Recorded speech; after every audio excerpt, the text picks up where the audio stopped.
average, I'm working about 1.67 hours a day. So this is really what piques people's interest. They're like, well, what the hell do you do for the rest of your day? Because you don't commute. So that takes 6 hours of work and 2-3 hours of commute.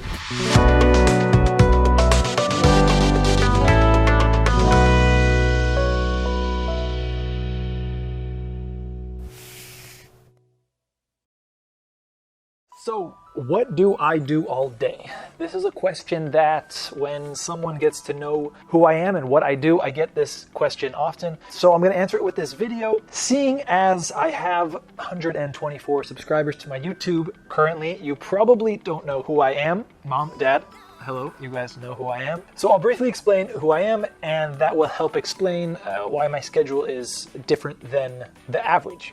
And then what it was when I was maybe 5 years ago. I'm a location-independent digital nomad. It's slightly different than a digital nomad. A digital nomad is somebody more who's starting out. They probably are going to Southeast Asia, or they're an expat also gets lumped into this. They're someone who's in a different country for an extended period of time, 6 months to a year or longer. Being location-independent, I move pretty much every 30 days. Every month I'm off to a new country. Sometimes I stay longer. I visit those places that I like more. So what that presents a problem and an opportunity for me. I'm there for 30 days. I'm human, just like everyone else, so I can get lonely. I live by myself, typically in an Airbnb. So I've developed a strategy and how I hit the ground running, and that works itself out through my days and the weeks and the month that I'm there. It all starts with trip planning. I take about a week before I get there and I research the place I'm in. I research the micro neighborhood. This is very important. It's not what this video is about. However, I will link a blog here and in the description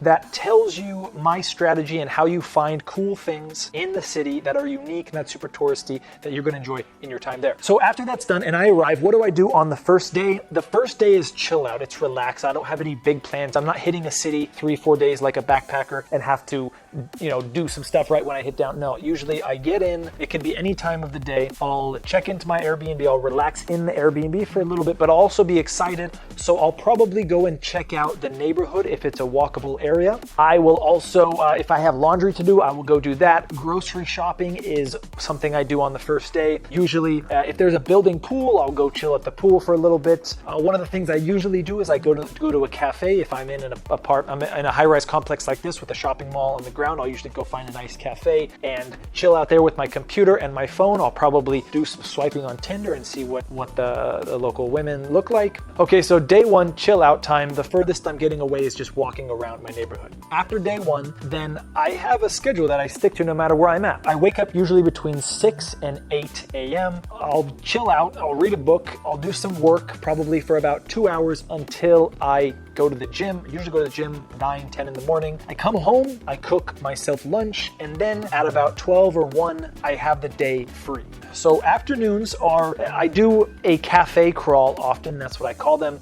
It's like a bar crawl, except during the day and with coffee. I'll go to, one of the things I research is a bunch of cafes near my house. I'll go to Google near me cafes, and I have a kind of a cafe ambiance that I like. Starbucks does it great, that kind of an ambiance where it's open, bright, cool, good Wi-Fi, clean bathrooms. Usually I like a big table because in everything that I do, I am trying to meet people. In everything that I do, I'm always trying to meet people. And so that factors into what kind of cafes I want. I want a cafe that fosters an open environment where other people are probably working, where it's easy to talk to the neighbor. Now, I didn't mention this at the beginning. I was supposed to. So I work on average, I started measuring it maybe a year and a half ago. On average, I'm working about 1.67 hours a day. So this is really what piques people's interest. They're like, well, what the hell do you do for the rest of your day? Because you don't commute. So that takes 6 hours of work and 2-3 hours of commute. If I do work in the afternoons, I'll go to a co-working spot, I'll go to a library, or I'll go to a park and I'll just sit there and work for a little bit. If I'm not gonna work or do the cafe crawl, I'll go explore a neighborhood, Chinatown or different neighborhoods. When I research the neighborhood I want to stay in, I've never been there before, so I also have a strategy in where I'm gonna stay. But there's usually 2 or 3 areas. I remember in Moscow there was like 7 neighborhoods that were like, I was like, man, I could stay in any of these. So I'll usually take an afternoon or 2 and I'll go to that neighborhood, walk on the main street, check out that neighborhood, maybe do a cafe crawl, check out the shopping mall. Some afternoons I go on a date. Sometimes I go on dates. The other day I went to a pet cafe, a dog cafe, just full of super friendly dogs. Probably the coolest pet cafe cafe I've ever been to. That takes up some afternoons. If there's a beach, when I was in Rio, that would take up, I'd do that 2 or 3 times a day, either have a coffee on the beach or just go chill on the beach, go read on the beach. The video will be back shortly, but Reishi and Luna really had something to say.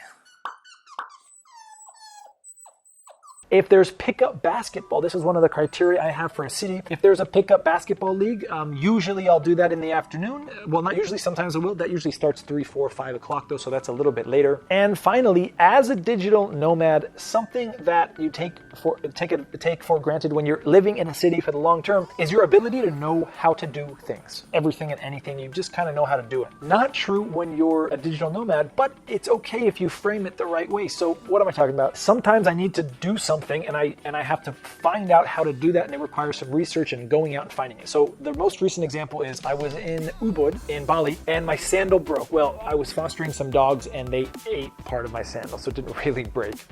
But I like these sandals. I wanted to get them fixed. I know in these countries you can find people on the street side that fix sandals. So I spent an afternoon going to a few places. The first, you had to find them first. They're kind of hidden. I asked some friends. The first one I went to, he didn't know what to do, but I didn't give up. These guys are very ingenious. I found a second guy. He was fixing it, and then I walked around to a few shops nearby while he was fixing that, came back to his. So that took up an entire afternoon. Here in Jakarta, I needed to find a battery for my microphone, and it's a small, awkwardly shaped battery. So I spent an entire afternoon 2 days ago in a shopping mall finding the battery. So I'll also work into some afternoons. This takes up an entire afternoon, but I'll work into it exploring as well. So I went to explore the Grand Shopping Mall in the city. I was actually going to live there, so that's a new neighborhood. The neighborhoods here are basically what big mall is there. So I got to explore the shopping mall, the neighborhood, while also looking for this battery place and doing some shopping. When I was in Chiang Mai, I was looking for an HDMI cable. By the way, through all this experience, I'm always on the lookout to meet people. Always on the lookout to meet people. It adds a lot of variety to my travels. You ask someone if they like the place or not, they say, oh, it was beautiful, the people were friendly, the nature, blah, blah, blah, blah, blah. For me, I don't care about any of that. The mosques, the churches, the tourist attractions, the monuments, doesn't matter. What I like or I dislike a city based on the connections I make in that city, because those connections foster a lot me exploring that city. So when I was in Chiang Mai, I was looking for this HDMI cable. I really couldn't find it, but it was important because I wanted to watch Netflix on my TV in the evenings. And during this experience, I saw a cute girl and she looked like she could speak English. So I went up to her and asked her where I could find this. She did help me, and she was also kind of a tourist. So we hung out for the day. So that was kind of unique and cool. So that takes up the afternoon. Now transitioning to nighttime when the sun goes down, usually between 5 and 7 p.m. Usually have dinner between 8 p.m. I usually do intermittent fasting, so I'll eat lunch, one big lunch and one big dinner. That's it. You'll find a video, actually, that's true unless I'm bulking. Bulking for me is quite an extraordinary event. I eat 5,000 calories a day because I'm what they call a hard gainer. And I did a video on what I eat for a day. Most people, if you don't count your calories, if you're a woman, you probably eat about 2,000 calories. If you're a guy, 1,500. If you're a guy, about 2,000. If you're a fat person, probably 2,500 to 3,000. And that's true. The difference between fat and skinny people is not that many calories on a daily basis. Now, nighttime, what I do is, if you're hearing that is I'm in a Muslim country and they have the loudspeakers going, I think 6 times a day for prayer. This apartment is quite silent, so maybe you can't hear it. Nighttime, usually the vast majority of times I do nothing. I just chill out. I like to wake up early and get stuff done. And by nothing, I mean I cook my dinner, I chill out with my computer or Netflix or my book. That's what I do the most of the nights. Some nights, like afternoons, I might have a date. On rare occasions, you can actually find me by myself at a bar or a club in the city. I will research nighttime venues, but that's very rare. If I'm going to go out of my house, I'll usually go to an event, a planned event. Language exchange is a big one. If there's a salsa dancing community, I will often go there, probably at least one night a week. I'll do that for a class or go actual dancing. Another thing I like doing is comedy clubs. That's it's hard to find. It has to be English, obviously, but you'd be surprised. I found some in Colombia, Spanish speaking. I found some in India. I think Punjabi, is it their language? And I'm sure I do a few other things, but that's the majority of it. Maybe 80% of the time I'm just chilling out at home with my dinner and my TV and going to bed at maybe 10, 11 p.m. Added in a new section just now, what are some things that I do working for myself that I couldn't do when I have a job so much. But the